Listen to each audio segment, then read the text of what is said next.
Exemple qu'on a dit aux femmes que pour s'émanciper, il fallait qu'elles quittent le foyer. Donc de nouveau, on parle d'émancipation. Quitter le foyer, mais pour aller où? On quitte la cuisine pour le bureau, ou on quitte ses enfants pour un bullshit job.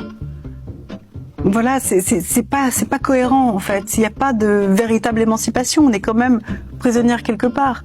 On a voulu mettre les femmes sur le marché du travail pour de bonnes raisons, parce que elles vont consommer plus, parce qu'elles vont générer des impôts supplémentaires. Mais est-ce que c'était une vraie démarche bienveillante, vraiment pour les femmes, pour les familles? Absolument pas.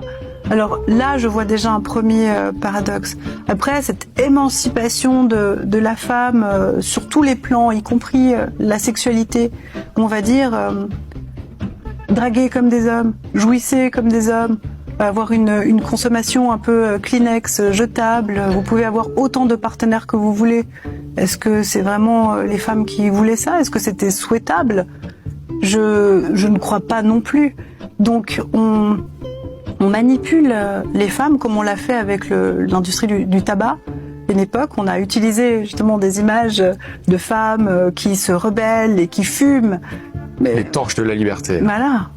Pourquoi? C'était simplement une question de consommation. Ça permettait de générer plus de revenus à l'industrie du tabac, c'est tout. C'est sûr que la moitié de la population qui ne fume pas, c'est quand même dommage. C'est ça.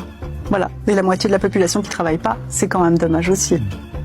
Mais il n'y a pas de réelle bienveillance envers les femmes. On n'a pas fait ça pour leur bien. Elles n'étaient pas oppressées par leur mari. Alors bien sûr qu'il y a eu des cas de violence conjugale, et il y en a toujours. Bien sûr qu'il y a des maris machos, ça existe, ça a toujours existé, on est d'accord. Mais de dire que toutes les femmes du passé étaient forcément oppressées et malheureuses d'être à la maison, c'est avoir une vision bien réductrice et pas très respectueuse pour nos ancêtres. Et si c'était le tour le plus habile du patriarcat, pour ceux qui croient au patriarcat et qui le dénoncent tout le temps. On prend vraiment les féministes radicales qui disent « c'est la faute du patriarcat » systématiquement. Donc si tout est de la faute du patriarcat, et si votre propre lutte était manipulée par le patriarcat? Partant de ce postulat, oui, on pourrait aussi voir que dans l'émancipation de la femme jusqu'au point où on a une marchandisation du corps de la femme, qui a y gagné réellement? Des hommes. Parce qu'ils vont exploiter ses corps.